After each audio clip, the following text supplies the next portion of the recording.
It's showtime, folks. Enjoy the show. And a fine Saturday matinee to you, gentlemen. It's a tough morning, Andy. I'm sorry. Buongiorno. Well, your enthusiasm is there. I love that. That's an A for effort. Steve, good morning. Good morning. Are we doing all right? This is a new thing. Yes, I'm doing great this morning. Everything's working for me. All the buttons and, as Tommy says, all the beeps and boops are booping and beeps beeping. And boops are working for me. Yes, we're doing a little test this morning. We're recording this in Discord. Whoa. Yeah, I know. It's very, very strange. New things, and it's causing a little bit of stress. Is it white text on gray? Is it black text on white? There are bots. But everything seems to be working okay. And the reason we're doing this, one of the cool things about it is that you can join the live show and listen in while we record live, and that's what we want to do more. So we're testing it this morning, and we'll tell people about it when it happens next time. This morning it happened in secret. Ooh. Respond. I did. I can't. It's secret. I'm not supposed to talk about it. It's the first rule of SatMat Discord. You don't talk about SatMat Discord. Steve, I love that you were here to set the cultural norm. That's what we need here, is a set of values, and you are the bellwether for those values. That's right. We can talk about movies. We just can't talk about how we're recording talking about the movies. This is getting so meta. We have... Well, yeah, because... Pete's in a little cave someplace, and Andy's off in the desert somewhere, and I won't tell you where I am because that's the great thing about being online. We could be anywhere. I'm going to change your nickname to Ron Swanson. So we have this was a big week actually in terms of movie news. Of course, we got the Oscar nominations, but even bigger news is that Oprah has 3 hands, according to Vanity Fair. I have it on authority, photographic evidence that Oprah has 3 hands. So and I always Reese knew there was Witherspoon, something different about her. I love her. She has a 3rd leg, and I never thought I'd be saying that about Reese Witherspoon of all people. That's how she hiked that trail so fast in that movie. It's why her movies are so expensive, because they have to totally remove a 3rd leg every frame. I mean, it'll make for an interesting, campaign. If Reese Witherspoon's going to be her VP, you've got Oprah with 3 hands and Reese with 3 legs. That's an interesting. Is that an unfair advantage? Maybe they have to actually amputate in order to run. She'd be great in a waltzing movie. Well, you're right. 1, 2, 3. 1, 2, 3. 1, 2, 3. You can waltz with Jake the Peg. There's a little Dr. Demento throwback. That is culturally relevant right there. So yeah, the news is for Vanity Fair did their Hollywood extravaganza Annie Leibovitz mega poster, and James Franco was in it, and then he wasn't. They photoshopped him right out. You know what the problem was? They ran out of time to finish photoshopping Christopher Plummer in. That's right. I'm sure that's true. See, this was the thing I was worried about. I mean, is Plummer the default for anyone who gets scrubbed from an artistic endeavor? I think he should Or be. is he just the sort of totem for Kevin Spacey? He probably would have gotten another nomination for Best Actor if they had time to Photoshop him into the Disaster Artist.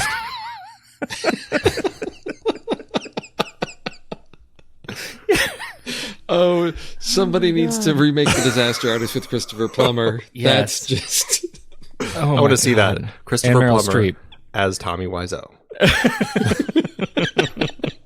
That's what the world needs more of. Oh, truly. Do we have thoughts on the Franco situation, or do we care? I don't know how much I care anymore. It almost didn't surprise me. It totally didn't surprise. Of course that happened.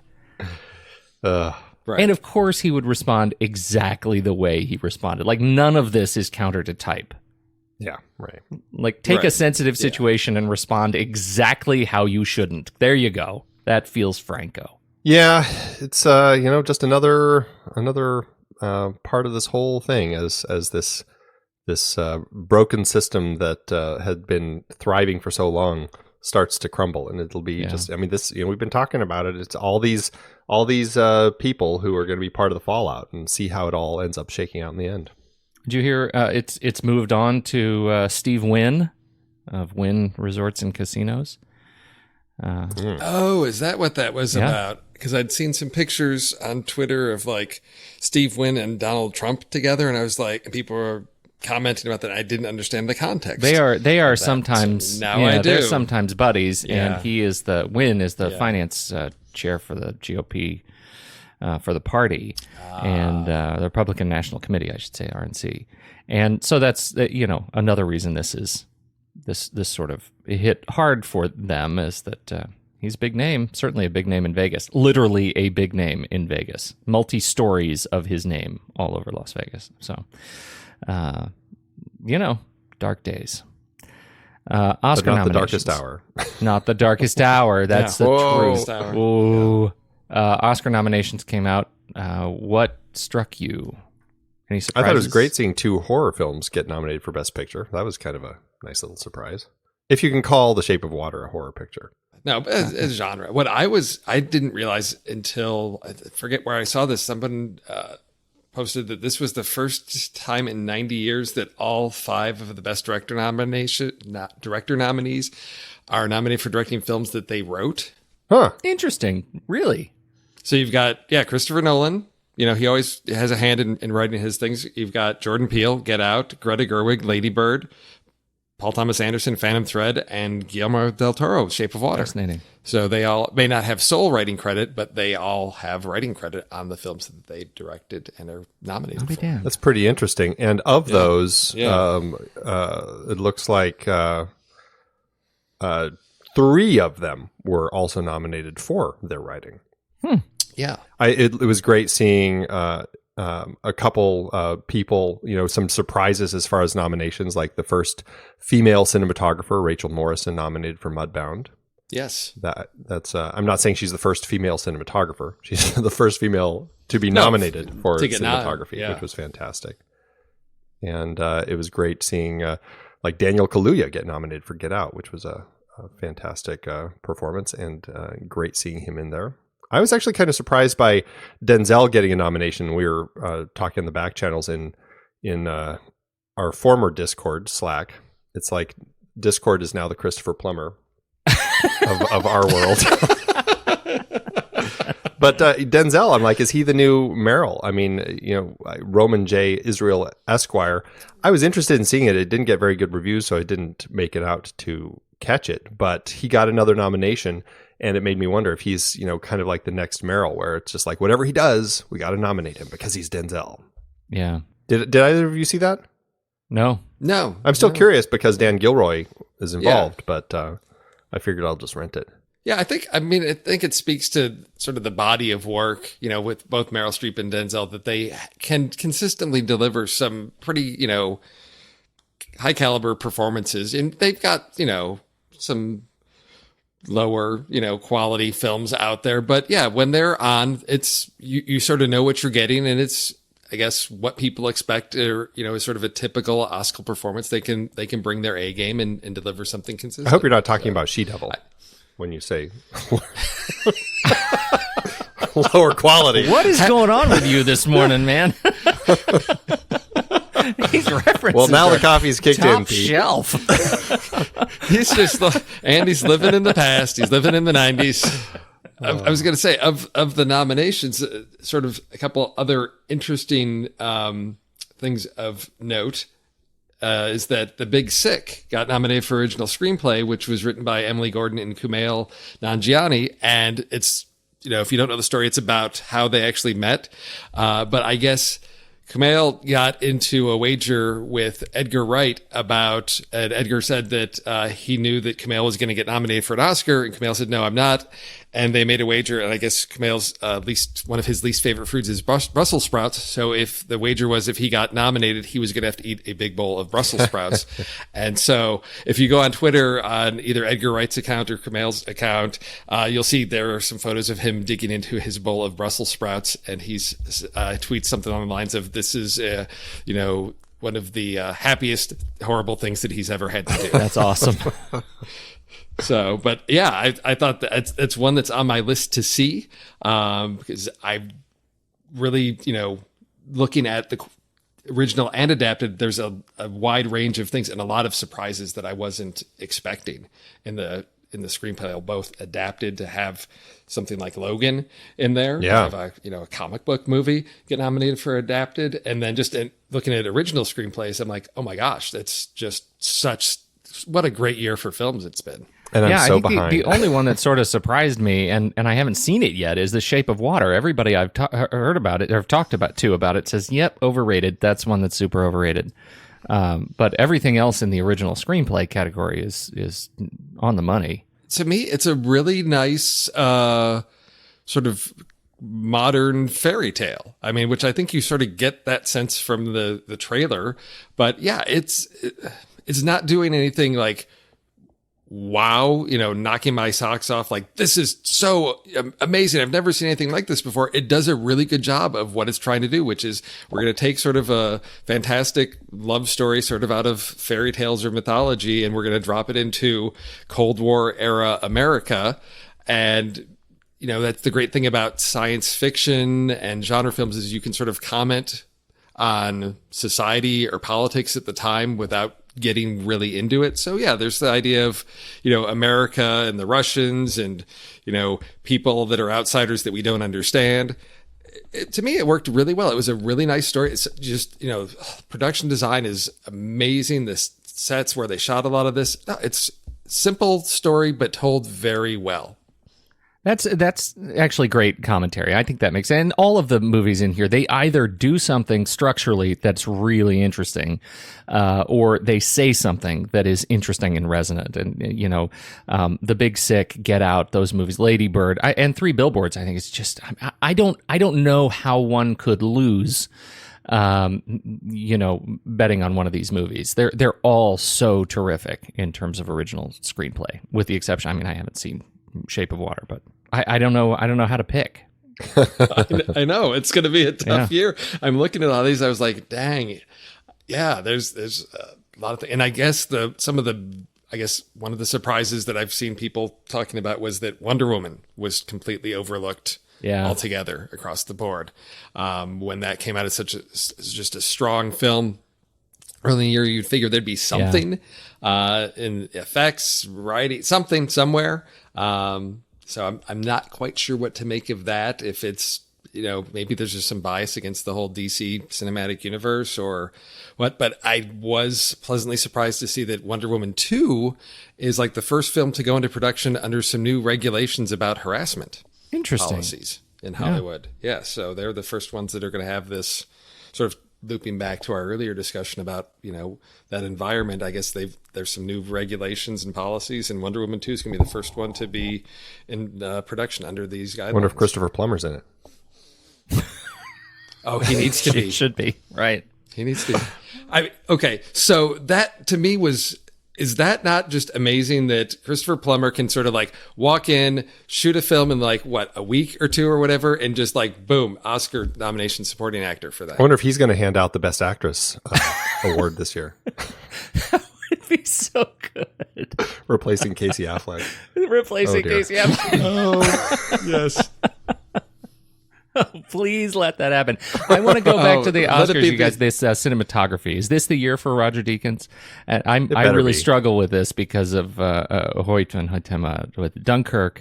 It was pretty fantastic. I've only seen 2 of the 5, so I'm a little behind there. But man, Blade Runner had an amazingly special look. So I really, really want it to go that route. Yeah. Accepting the award for Roger Deakins will be Meryl Streep. It's going to be a tough year. Replacements, you guys. Really tough year. Any other surprises? Anything else you want to get on the list before we move on? Icarus was nominated as Best Documentary. It's on Netflix. If you haven't seen it, it is a crazy documentary that you definitely need to check out, because it starts off as a guy looking into the world of like doping and bicycle racing, and then things just go crazy bonkers from there, and all of a sudden like Putin is involved. It's of course nuts. Need to check that out. Yes. That checks out. Yeah. I hear Abacus is quite a great documentary as well. Haven't seen it, but I hear good things. What's this Dundee thing? Everybody's excited about the sequel to Crocodile Dundee. Well, Andy and I talked about that last week with our What's with the Barrage of remakes of 80s films, and there was this whole trailer we talked about for a Dundee reboot with Danny McBride as like the son of Crocodile Dundee, and it really irritated and bothered us to no end. And it's all a hoax. It's a hoax, Andy. They pulled one over on us. Man, I tell you, that Australian tourism board. that's a pretty brilliant, actually, way to trick people into paying attention and getting people excited about going to Australia. Yeah, it was all just. I guess when the second trailer came out with Chris Hemsworth and some smart folks in Brisbane caught on, and they saw some names that they recognized in the production and realized that the whole thing was just a hoax done by the Australian Tourism Board. I say that's a pretty genius ploy to pull over on us all. I'm okay with that. You chumps. You chumps. For it. So good. It's so good. All right. Well, link in the show notes if you want to see that. All right. Let's do trailers. Ooh, who's up first? Let's see. Is there any A24? No A24. Any Red Band? There's no Red Band. And I would say Andy's up first because of his last second rethinking of his trailer as a gift to JJ and mostly, I think, me. That we don't now have to watch the movie that you did pick. Oh, you didn't even watch the trailer? No, I watched the trailer. I totally watched the trailer, and I hate you for it. But I've moved on. Moved on. I mean, we're back. I was quite excited. It was the new film coming to Netflix called The Ritual, about four British friends hiking through the woods into a terribly horrifying situation. Which look now, just awesome. As a comment, Andy, I am trying so hard to open my heart to more horror. This is the kind of horror movie I'm not into at all. Not even a little bit. I did go back and I watched The Babysitter on Netflix. I think I told you that. That was that was a nice little slasher thing. I had a great time with that movie. This is not that movie. No, this is a pretty creepy looking one. Yeah. But that's not my trailer. What is your trailer? No. My trailer is I Killed Giants, directed by Anders Walter, written by Joe Kelly, who also wrote the graphic novel upon which it is based. This is kind of a kid-friendly fantasy thriller about a young girl who kind of she doesn't click with people in school. She's kind of that outsider, geeky kid who wears rabbit ears all the time, so you know that she's kind of an outsider, I guess. And but she's kind of in her own little fantasy world, and she's convinced that giants are real and that they're coming, and she has to track them and kill them. And she introduces her friend to this world, and there's like a school counselor sort of person played by Zoe Saldana who is trying to convince her that her fantasy life is not real. I don't know how the story goes based on the comics. It's not clear, at least from the synopsis I read, if everything is real or if it's all just kind of this fantasy, this alternate world that she's kind of living in because she's unhappy with her life. But the trailer looks really interesting. It looks like a really fantastical world that this girl is living in with these, terrifying looking giants that she has to protect everyone from. I don't know about the graphic novel. I didn't even know it existed, but certainly watching this trailer made me interested in it. It looks like a really interesting story and certainly something I want to check out. So what do you guys think of it? I thought it looked really cool. It had not quite as much of a Monster Calls vibe, but I kind of put it in that same category in my head. And I thought it looked really, really compelling and really great. And I think it's right at the perfect sort of level for me to take my kids to it, just scary enough. Yeah, I don't think these giants are ones that are trying to teach her life lessons. I think these are giants that are trying to destroy She's her. actually trying to, yeah. She really is trying to just kill them. Yeah, she's just trying to kill them. But in terms of just the spook factor. Yeah, no, I'm excited about it. So excited that this morning I went online to my public library digital site and downloaded the graphic novel, and I'm looking forward to reading this weekend. And in the introductory material, the foreword is written by filmmaker Chris Columbus.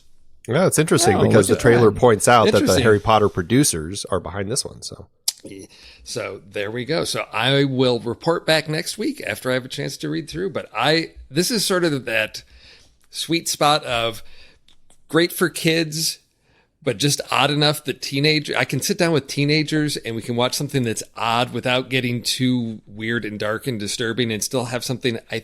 Okay, yes, we're killing giants, but they're giants. They're fictional creatures, so it can be lighthearted family fun, right? Exactly. Yeah. I think that's a whole new. It's lighthearted murder movies. That's a great list to come up with after this one. And then if they really like that, I could always go to Troll Hunter. There you go. That's aces right there. Now you're talking. There we go. Yeah, absolutely.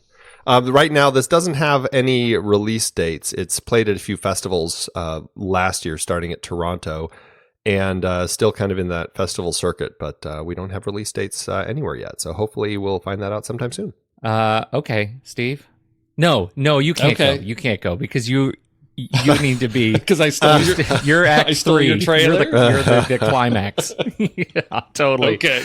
My trailer is Beirut from director Brad Anderson, writer Tony Gilroy, starring Rosamund Pike and John Hamm and Dean Norris. It is a story of John Hamm coming back to war-torn Beirut as a CIA operative to negotiate for a friend that he left behind. I really liked this trailer because I like John Hamm so much. I think it's just anytime I see him in bigger cinematic sort of offerings, I'm excited about it. And to have him take this, as a lead role for him, I think is very exciting. He has such great charisma. Rosamund Pike is terrific. I don't know that I've seen her in anything big since Gone Girl, but she looks really unique in this film and is playing a kind of a unique and different character, and I'm excited to see that too.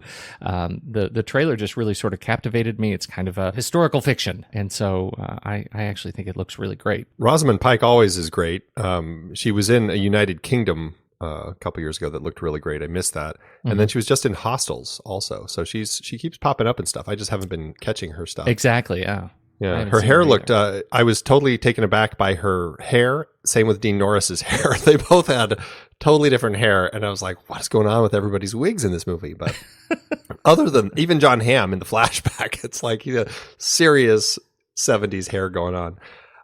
Outside of the hair issues, I thought that it looked really interesting. I think that this is a part of the world that I feel is just so interestingly complex. And I always am drawn into these stories because it's just there's such strong emotions on so many sides in this place, and putting any story in here I always find really interesting. And so yeah, I'm really curious about this one. Seeing that Tony Gilroy wrote it makes me even more excited. So definitely something I want to check out. Yep, just what Andy said. Well, that makes it easy.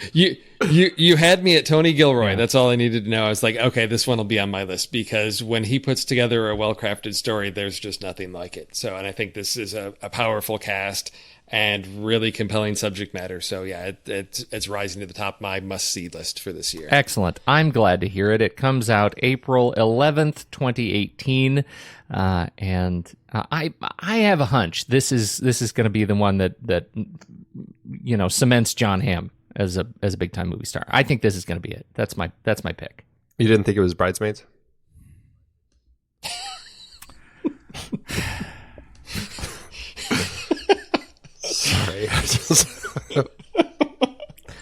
way. So Pete, just drop in like a screeching brakes sound. Just drop that into the edit right there, because that'll be perfect. I just can't stop myself. I know, man. You're all over the map on this one. No, so I'm gonna leave that alone. Okay, now I wanted to kind of hustle through my trailer because Steve, you did steal my trailer, the one I'm absolutely most excited about this week, and that is The Cured, which is. Because I saw it with zombies. I knew I could steal it from Pete. But this is a totally different zombie movie. This is really interesting because there was a virus that turns people into zombies, but they find this cure. So you've got people that are sort of like recovering zombies that are being reintegrated back into society. And what the trailer seems to hint at is that may sort of be a ruse. They're just sort of masking their, zombiness. So I think it has an interesting take on zombies, but also, as I like to do, is apply some literary criticism to things and look at this. What is this saying about society in general? And when we have a sort of smaller class of people that have been ostracized and we're trying to bring them back in, and the tensions that result as part of that. But then you get the zombies on top of that. And it's got Ellen Page, who she's bringing her, I think it's her brother-in-law, into the house because her husband, I think, died during the whole zombie outbreak, and she's got a young son. And this the brother-in-law is played by Sam Keeley, who Andy, you will recognize as David from Burnt, the young chef that becomes part of the team.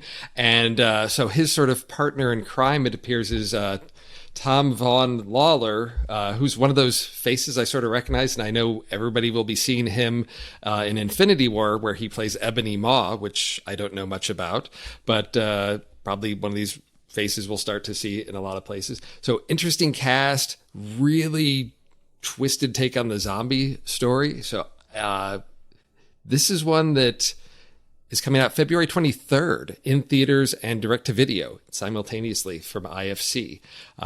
So right around the corner, just in time for Valentine's Day. Oh my goodness, I'm so excited for this movie. And I love what you said there, that this is putting the narrative in this sort of rehabilitation period is super new, right? I mean, that's it.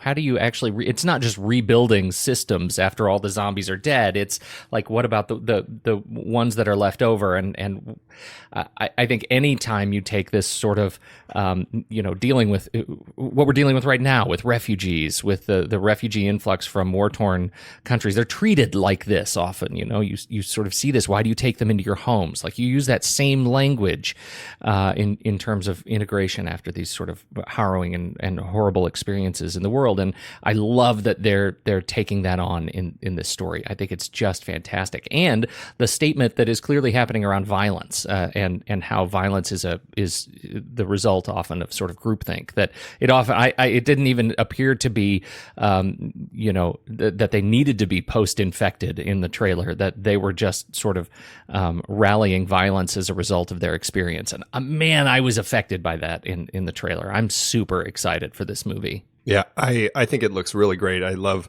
the whole idea of the cultural relevance that you were talking about, Steve, and Pete. You both were really talking about it. It has a lot of really interesting stuff to say, and like you mentioned earlier, using these genre films to kind of throw that in, I think is such a great way to do that. And so, yeah, this got me pretty excited. Looking forward to this one for sure. Thing I'm disappointed, or it makes me nervous about this and Beirut. They both are. So this is a 6-star on IMDb. Beirut's a 6.2, and that's right at the cutoff in terms of the IMDb 6-star rule. That it could be a bucket of crap. It really could be. I mean, you got to see it, but it could be a bucket of crap. So, well, hey, mine's a 7.8, so there you go. Yours is not at all a bucket of crap. So no. Clearly leaps over the 6-star rule. Yeah. Okay. I think when does it come out? You didn't even say. Yeah, he said February. Oh, February 23rd. Yeah, February 23rd. So it's something that, I don't know. We could do a special little episode discussion on that one, since it's going to be here within a month. Because I can't throw this at JJ for Trailer Rewind because he'll hate me forever. Yeah, you're right. We're going to have to do that one here. We'll do something else. Yeah. Let's do the list. Yeah, so we just talked about A Good Day to Die Hard, everyone's favorite in the franchise. And that was about father and son coming together under difficult circumstances. So we decided in honor of that, we would make our lists about estranged families that reconnect under difficult circumstances. Well, I think we should keep with our royal order here. So, Andy, you want to kick us off? Sure. I will say, I don't know why I struggled so much with this list, but I did. As much as I was looking for genre films where people were, trying to stop nuclear holocaust while repairing their relationship, I still ended up struggling, and I couldn't necessarily find them to match. The first one I'm going to go with, it does fit, I think. It's a film that it's a family film, something that I've watched with my kids quite a number of times, and it's an awful lot of fun, even if it's a not so serious sequel and adaptation of Jules Verne's novel, The Mysterious Island. I am, of course, talking about Journey to The Mysterious Island, directed by Brad Peyton, starring everyone's favorite Dwayne Johnson, along with Michael Caine, Josh Hutcherson, Vanessa Hudgens, Luis Guzman. It's a really fun movie that is totally like something I have a lot of fun watching with the kids because it's just so silly. But in particular, this one is about this Josh Hutcherson's character, who was in the first film, Journey to the Center of the Earth, but his father from that film does not return. Instead, it's his stepfather, played by Dwayne Johnson, and the two of them don't get along. And they find these clues that lead them to go to the mysterious island. And the two of them learn to grow together as stepfather and stepson in all the best ways. And it's a really fun movie. It's a little silly. The 3D, when it was done in 3D, has some pretty over-the-top 3D moments, but it's an awful fun movie. So that's number 3 for me. Also called Journey 2, Jumanji, Welcome to the Jungle. Journey 3, Journey 3. Wah, wah. That's a good pick. I actually, it was on my backup list. I had, it was both easy and very difficult to for this one for me. And I ended up with some guilty pleasures, for sure. Some guilty pleasures. It starts with, poor Jenny Lerner, a struggling reporter trying to get a great story. And she manages to find a story about a mysterious affair, an affair with Ellie. And it turns out, shut up, Steve. It turns out Ellie is not a lady, is not a mistress. Ellie is an extinction level event, and Morgan Freeman has to shepherd us through it. That's right. It's Deep Impact. Deep Impact, Mimi Leder's movie here it's so much better than Armageddon. And I think people forget that. It is better than Armageddon. It's still not great, and it has Robert Duvall as the astronaut. It's not great, but come on, Maximilian Schell, Vanessa Redgrave, James Cromwell, Mary McCord. What is going on with this cast in this movie? That it's okay. All I can say is the estranged relationship is between Téa Leoni and her father, and they do reconcile, and it's kind of an F story in this movie, but it's there, therefore it counts, and so that's my pick. Deep Impact, 1998. I love the daddy, and then the big thunder spank by the giant wave. Oh dear. It's a giant wave. Well, I mean, this reconciliation goes on while millions of people are being killed. It's just horrific. And that's exactly what it is. Horrific. It's horrific. I must disagree with you when you say that this is the better of the asteroid films. Oh, this film pained me on every level. So that's all I have to say about it. Steve? Okay, I'm way, way far away from you guys on this one. It's Christmas, and you have Adam Scott and Toni Collette in a film, and you probably wonder what's going on. It's a film where a young boy is a firm believer in Santa Claus, and he wants to send a letter, and his family ends up mocking him, unleashing the spirit of Krampus on the family.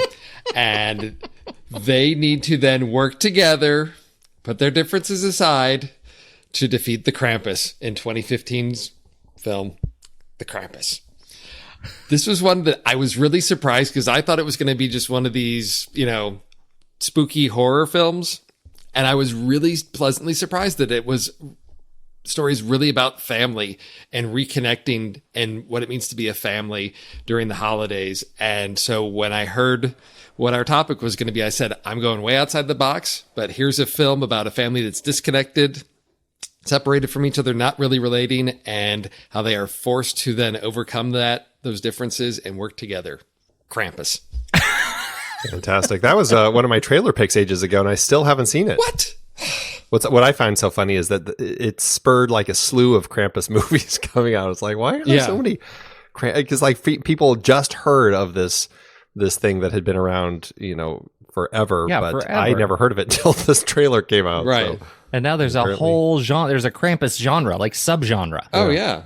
Yes. Oh yeah. No, it's I like I said, I was so surprised because how scary can it be if it's got Adam Scott? Yeah, right. I mean, it falls on that horror comedy piece, but there are spooks, there are jump scares and all that. But really, at its heart, really has something to say rather than just a film that's set out to give you nightmares. So what does Krampus 2: The Devil Returns say? I don't know. I don't do sequels. All right, Andy, what's your number 2? My number 2 is I think I'm cheating a little bit because this is a story about a father and son reconciling their relationship because the son has a handicap and the father won't let him do the things that he needs to do. But then the son gets kidnapped, and then the rest of the movie is about the father trying to catch the son, while at the same time the son is trying to learn how to overcome his problems. And then at the end, they do come together and work together to escape a giant net. This is, of course, Finding Nemo, the brilliant Pixar film that Andrew Stanton directed. It's one of my Pixar favorites, if not my favorite. Just absolutely love this film. Incredible script, incredible story. Yes, the father and son are not together for the majority of the film, but it still is about them, being estranged, which does drive them apart, only to bring them back together. Fantastic film. That's my number 2. There's nothing even to say about that. I have no witty anything. It's a solid pick. It makes me tear up. I'm tearing up just thinking about it. Just thinking about it. And Mel Bowie just watched it with her kids, didn't she? I know. Yes. You think people in Australia, this would be like something they'd watch all the time. Right. They got to get to the EAC. Jeez, Andy, you're being racist again. Making these broad, generalizations about Australians. I know, I'm a terrible person. They're going to unleash the koala bears on us, and it's all your fault. Who's racist now? I'll bet you eat kangaroo. I want to see a movie where Australia is tired of all the jokes, and they create an army of koala bears that they send into the world to take us all down. It turns out all koalas are actually robot subservients to Australian overlords. These ones don't eat eucalyptus. They eat man flesh. See, what's great is that you can make those jokes because don't you still have dual citizenship? Please? I do. You can. I'm only making fun of myself. You can get away with that. No. That's right. You can't. You're the only one who's don't you not try. Racist. Yeah, right. My next Steve, trailer is my next pick is I'm going to tell you it's in the same vein as my first one. And it is even more of a guilty pleasure. So brace yourselves. Poor Bill Paxton. He's really struggled. They've got to get these divorce papers signed. Okay. And Bill Paxton and Helen Hunt, they had a tough relationship, but and so shut up. It's too good. And so what they go out and they end up following each other around because they won't sign the divorce papers, and they end up getting roped into battling an F5 tornado. And I'm of course talking about 1996's Twister. I loved Twister. I loved it so much, you guys. I can't even tell you. 1996. I saw this movie so many times, and that way too many times. I had to take everybody that I knew to this movie independently. I probably saw it 6 times in the theater. And this was one of those where it had the warning out front of the theater that said, this movie is going to be too loud for your frail ears, baby. Because Jan de Bont is going to blow your brain up. And I saw this movie again and again and again. I have owned it in every single format. This and Buckaroo Banzai are right next to each other. I've had them on tape and on DVD and now in digital, and they're fantastic. And so that's what I'm going with. Thank God for the F5 tornado that Bill and Helen were able to reconcile and rebuild their marriage. That's awesome. Yeah. No, I'll never forget. I do enjoy that film. The Divorce Papers, probably like worst MacGuffin plot device ever, but it is an enjoyable thrill ride. Yes, it is. And I'll never forget the teaser for that showed the tornado hitting, and then it's like the car parts are flying at you, and then the cow comes flying at you. I know, right? That's great cinema. That was good and loud teaser. Yeah. Yeah. It's like have we talked about the Tingler? That's what you remember the Tingler? I mean, we were all way too young for the Tingler. This was like when my parents were teenagers. The story of the Tingler with the wired seats. Yeah, they electrocute every third or fourth seat at random. That's what I wanted out of Twister. I wanted to get like just a jolt right up my butt every time that tornado came through. It was that exciting. All right. Steve? So follow that one up. Okay, I will. So there's nothing more that, when we talk about estranged families, I think about there's a big distance or a gap. They're separated. And nothing could separate a family more than death and time. So how is it possible for one son to reconcile with his father? Well, having a magical radio that allows him to talk to his father in the past. I'm talking about 2000's Frequency with Dennis Quaid and Jim Caviezel, which was a really interesting twist on sort of a, mystery procedural, stop the serial killer in the past. Meanwhile, reconciling with his father that died when he was young and getting to know his father.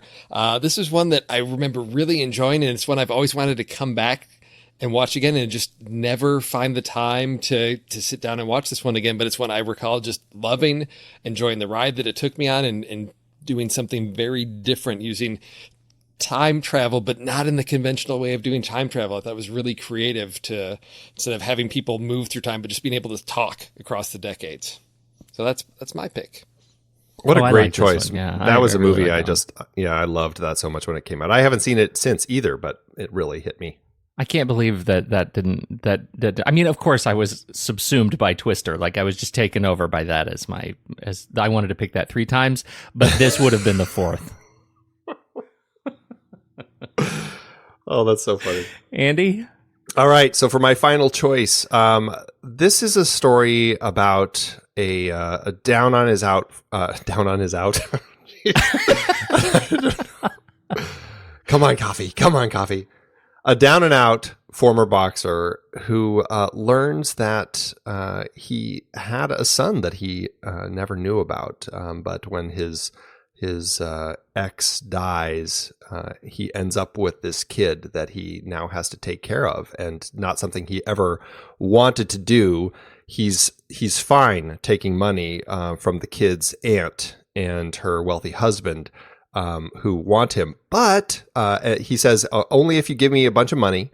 And their request is fine, but we're going on vacation, so you have to keep him over the summer. And so he and the boy have to learn to get along over the course of this summer. But what they do, but the father uses this money to buy a giant robot that he uses to box with, and the son and he learn to grow together as a father and son. as they compete in robot boxing. I am, of course, talking about the fantastically fun Sean Levy film Real Steel. Good old Hugh Jackman proving he is good in everything he does. Evangeline Lilly pops up, Dakota Goyo as the son. Just a brilliant movie. It's just so much fun. I love it. It's got a lot of heart. Danny Elfman's score is just brilliant. And yeah, it just hits me every time. That's my final choice. Real Steel. That is a great pick, Andy. Oh, that's awesome. Yeah. I can't believe I didn't think of that one. Because I love that movie so much. I got to go to a preview screening with one of my girls, and she was like, I don't know. What's this going to be? I'm like, I don't know. It may be horrible. It may be awesome. And it was awesome. And I came out raving and telling everybody, you have to see this. And people are like, it looks cheesy. It looks like Rock'em Sock'em Robots, the movie. I'm like, oh, you don't know what you're missing. You do not know what you're missing with this movie. Absolutely. I love this movie. And I didn't want to see it either. It was Andy. You convinced me I had to see it. And it was totally That's because I wouldn't stop talking about it. You didn't. That's true. You did not shut up. There's no way. Anyway, it was great. Okay, my final pick. This is another one that is, it is a pleasure and not a guilty one. And it involves estrangement through technology and time. Poor John Ferguson / Douglas Hall / David, played by Craig Bierko, is embroiled in a family takeover, virtual reality disaster of epic familial proportions as he gets in the way of Gretchen Mol and Armin Mueller-Stahl and the fantastic Vincent D'Onofrio. I am talking about 1999's The 13th Floor, directed by Joseph Rusnak, and screenplay by Rusnak, and Ravel Centeno Rodriguez, based on the book Simulacron 3 by Daniel Galouye. It was a novel in 1964.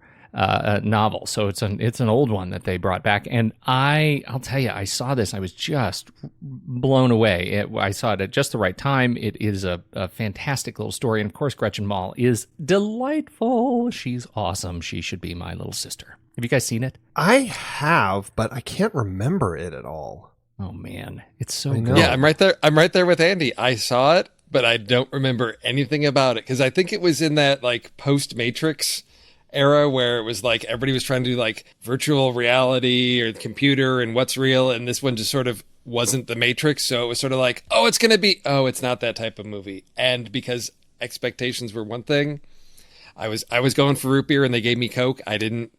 I may have to revisit it if you love it that much, Pete. But I just remember sitting through it going, well, that's all right. The problem was, I mean, it's post-Matrix by a month, Steve. Like, it really, I mean, May to April 8th when The Matrix came out. And so that, I think, really did it in, just because it was, it was compared too easily to The Matrix. And it is much more subdued. In terms of a crime thriller, much more noir. It takes place over multiple timelines, and as a result, I think it's just fascinating. And the ending is a little bit frustrating for me, frankly. But the rest of the movie, I think, is just it does it so well, and such a great ride. And D'Onofrio is always a treat. This was in the D'Onofrio era where he was the sort of main B character, and obviously he's both the bad guy and not the bad guy in this movie. No spoilers.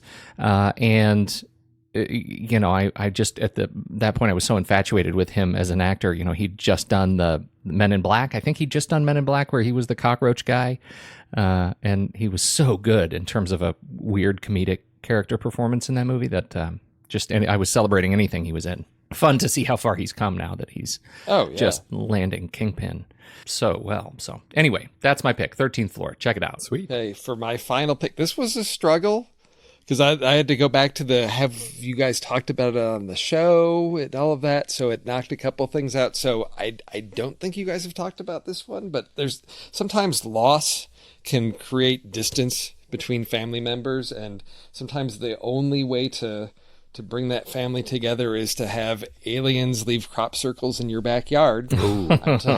So I'm talking about Signs, and I know some people just aren't up for this type of film, but I really appreciated the way this was structured, with each of the family members sort of having their quirks that were going to work to their benefit in defeating the alien invasion.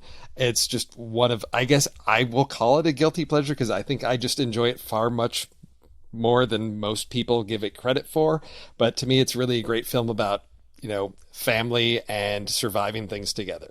I completely agree. That is, I love The Sixth Sense, but I'm one of those people that also puts Signs way up high. It just hit me so strongly. Just the story. Yes, I agree.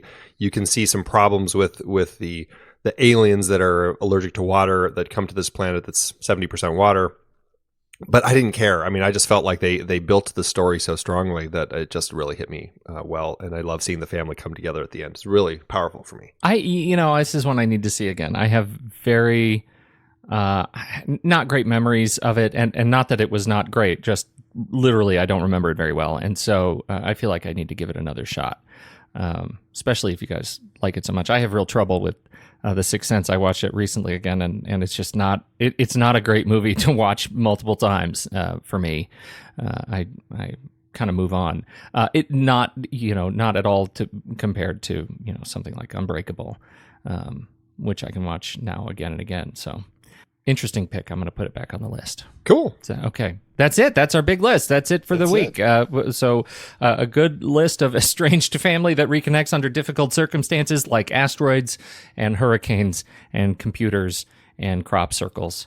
Giant robots. Christmas horror creatures and giant robots. So good list. Now, what are we going to do for this week? Well, we're doing Mary Poppins, which I don't know. We could do live action movies that include animation, where the characters are interacting with animated characters. That could be interesting. I definitely have some on my list for that. I think that's one of the most memorable, pieces, for that being, as a Disney film, sort of that bridging those two things together. Unless you're going to do a movie about umbrellas, people. I was going to say, ladies with umbrellas. Don't forget. Movies with grumpy banker fathers, bad British accents. Hey, families reconciling under difficult circumstances. Let's do that. Oh, it's fantastic. That's really but good. They have to be musicals this time. Yeah, I think the live action animation, there's enough out there. Yeah, that makes for a fun blend, I think. Yeah. No, that's perfect, actually. And I don't think we've talked about many of those on the show. 500 Days of Summer had a little tiny cameo of a little bluebird, but other than that, have there really been that many? Well, I'm not going to tell you my list now. Yeah, I know. No, I'm just saying of ones that we've talked about on the show. 500 Days of the Summer is the only one I can think of off the top of my head. So I think so. That may give us a lot of good options. Yeah. Yep. All right, let's do that. All right. Okay, so what is it? Movies in which live action characters interact with animated characters or animated elements? Yeah. Animated characters and live action characters. Okay, good. I like that list. That's a good list. Fantastic. That's going to be fun. That's going to be a fun set. So there you go. Thank you, everybody, for joining us for this fine Saturday matinee. I hope you all are having a great movie week, and that none of you are replaced by Christopher Plummer in your most special work. And thank you very much to all of our Patreon supporters and listeners there. We sure appreciate your time and attention. Thanks, Andy, Steve. Have a great week. All right. You too, absolutely.